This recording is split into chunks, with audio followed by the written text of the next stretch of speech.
한 소년이 있었습니다. 그의 이름은 동호, 15살의 중학생이었습니다. 1980년 5월 친구를 찾으러 다녀오겠다던 소년이 갑자기 사라졌습니다.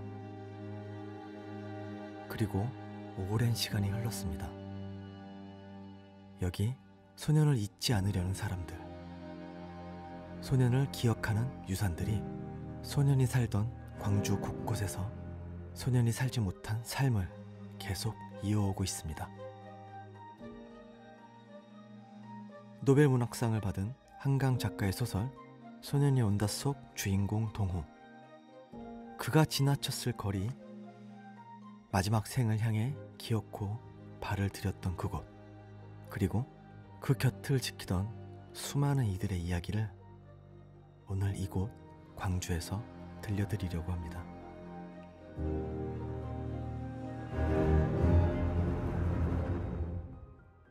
제가 가장 먼저 찾은 곳은 전일 빌딩 옥상입니다.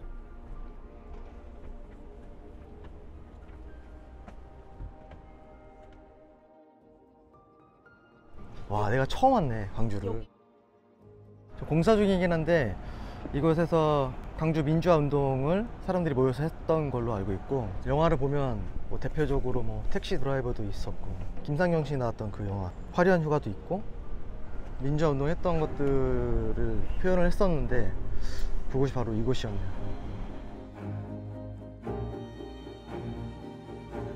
무거운 주제인 만큼 날씨도 무겁네요. 하지만 제가 이렇게 광주에 처음으로 왔다, 그래서 여기를 시작점으로 해서 오늘 광주 한번 돌아보도록 하겠습니다.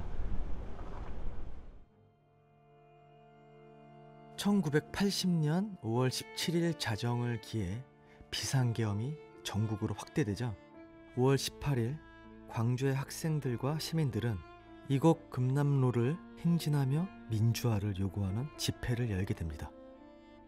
그리고 수십 명의 부상자와 사망자가 발생하게 됩니다. 도청 앞 스피커에서 연주곡으로 흘러나온 애국가에 맞춰 군인들이 발포한 건 오후 1시경이었습니다. 시위 대열 중간에 서 있던 나는 달아났습니다. 세상에서 가장 거대하고 숭고한 심장이 산상조각나 흩어졌습니다.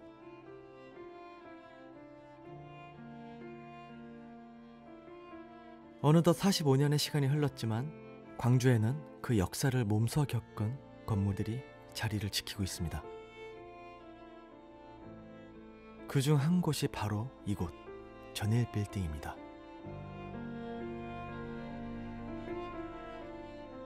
그 당시 이 일대에서 가장 높은 건물이었고, 신문사와 방송국이 입주하고 있었다던 이곳에서는 외신 기자들도 함께 머물며 당시 상황을 취재하고 보도했다는데요.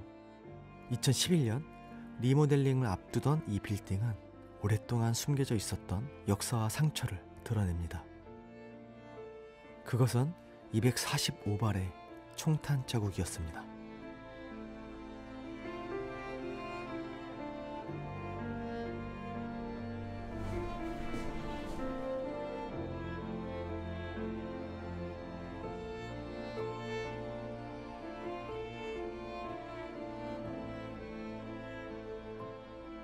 아, 여기 총탄 흔적이 남아있다. 사람이 쏜 기관총의 느낌이 아니라 정말 큰 총알의 느낌. 이 거울에 비친 것도 보면 하늘에서 이렇게 내려 쏜 게 티가 나네.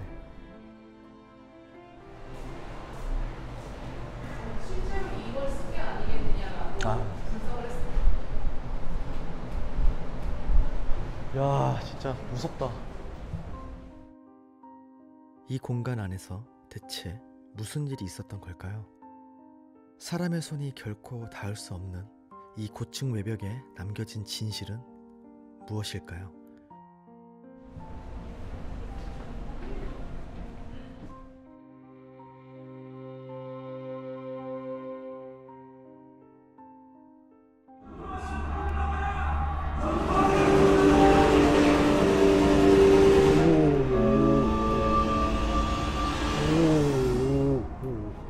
사람을 감식한 국과수에서는 바닥에 내리꽂힌 형태의 단자국은 공중에서 쏘지 않고는 생길 수 없다고 밝혔으며 당시 주변에는 전일 빌딩보다 높은 건물이 없었기 때문에 헬기에 의한 공중 사격이 있었을 것으로 판단하고 있습니다.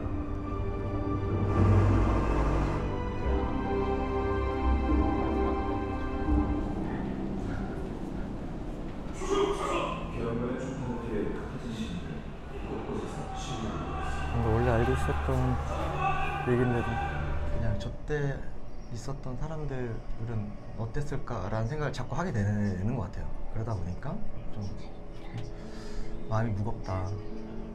저때 막 사람들이 나가지 못하게 이 사실에 대해서 함구하기 위해서 막아두고 했었거든요.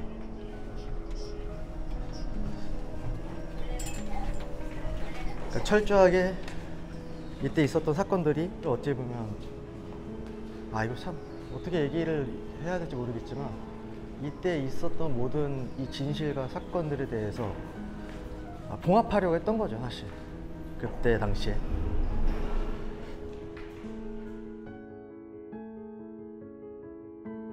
(1980년 5월 21일) 광주로 향하는 모든 길과 모든 전화는 끊어졌고, 그렇게 고립된 광주 안에서는 끔찍한 비극이 이어졌습니다.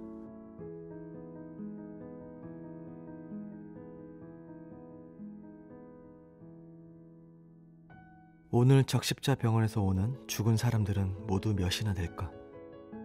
내가 아침에 물었을 때 진수영은 짧게 대답했다. 한 30명 될 거다. 저 무거운 노래의 후렴이 다시 까마득한 탑처럼 쌓아 올려졌다가 쓸려 내려오는 동안 30개의 관들이 차례로 트럭에서 내려질 것이다. 아침에 내가 형들과 함께 상무관에서 분수대 앞까지 날라놓은 28개의 관들 옆에 나란히 놓일 것이다. 도시는 커다란 장례식장이자 병원이었습니다. 영안실은 턱없이 부족해 시신들이 임시로 안치돼야 했고, 부상자들은 끊임없이 속출했습니다.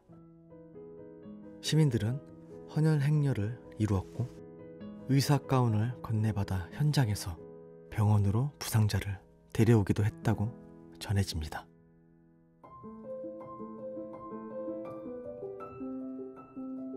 (1980년 5월) 그날이 오지 않았다면 소녀는 어떤 삶을 살고 있었을까요?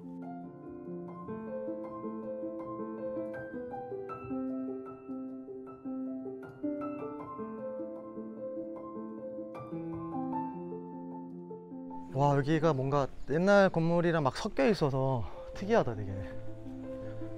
여기 근데 이렇게 집이 멋있냐? 금남로와 그리 멀지 않은 곳에 위치한 양림동. 오래된 한옥과 서양식 건축물이 공존하는 이 마을은 본래 광주에서 5손가락에 꼽는 부자들이 살았던 동네였다고 합니다. 바로 이 가옥이 그 증거 같은데요.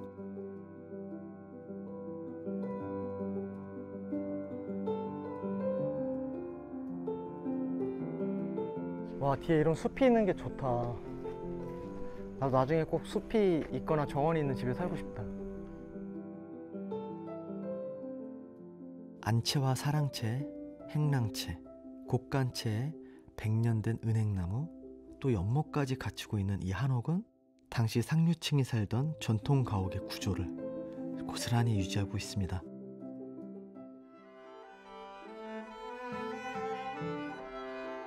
그러다 1900년대 초 서양인 선교사들이 이곳 양림동에 정착하면서 마을의 이국적인 정치가 어리기 시작합니다.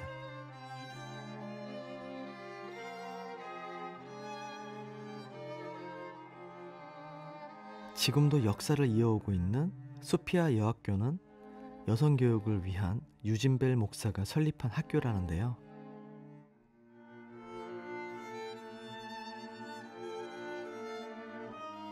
(1929년) 일제에 대항한 광주학생운동에 소피아 여학교 학생들이 대거 참여했고, 일제가 강요하는 신사참배를 거부해 약 8년간 폐교가 되기도 했던 정말 유서 깊은 학교이기도 합니다.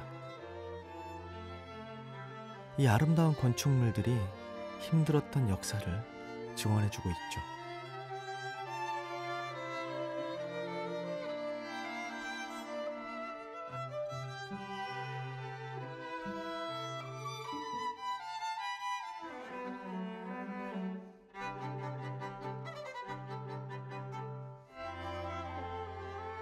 와, 여기 뭔가 약간 프랑스 같았어, 이 느낌. 홍차 전문점. 되게 서양식이다.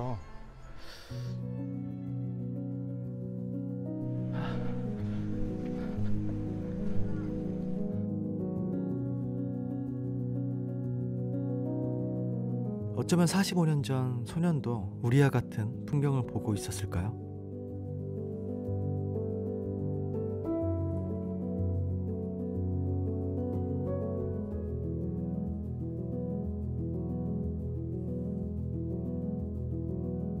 그날이 없었다면 소년도 우리와 같은 풍경을 보며 이 가을의 정취를 느끼고 있었을까요? 산다는 건 이토록 아름다운 일임을 생각하면서 말이죠.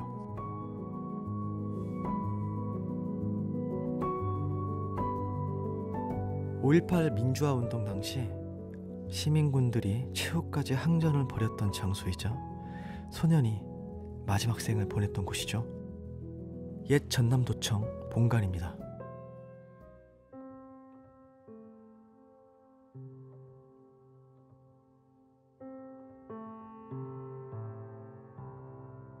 계단을 올라온 군인들이 어둠 속에서 다가오는 것을 보면서도 우리 조의 누구도 방아쇠를 당기지 않았습니다.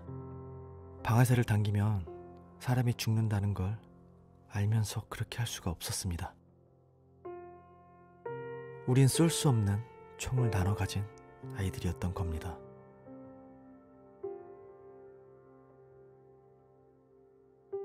(5월 27일) 새벽, 마지막까지 민주화를 외치던 시민군들의 항전이 총탄 소리에 쓰러졌고 소년은 끝끝내 집으로 돌아오지 못했습니다. 하지만 소년의 시간은 한 지역의 비극을 넘어 세계사적인 의미를 갖는 기록으로 거듭났습니다. 2011년 유네스코는 5.18 민주화 운동 기록물을 유네스코 세계기록유산으로 등재했습니다. 한국 민주화의 전환점이자 나아가 1980년대 이후 동아시아 국가들의 냉전 체제를 해체하고 민주주의 물결을 이끈 사실을 인정받은 것이죠. 와, 높다.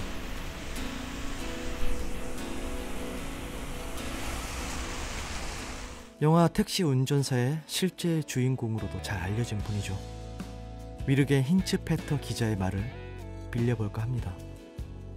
시계탑이 모든 것을 알고 있다는 사실은 반드시 계속 전승되어야 합니다. 시계탑은 자유의 기념물이자 한국의 민주주의의 시작을 상징하는 것이기 때문입니다.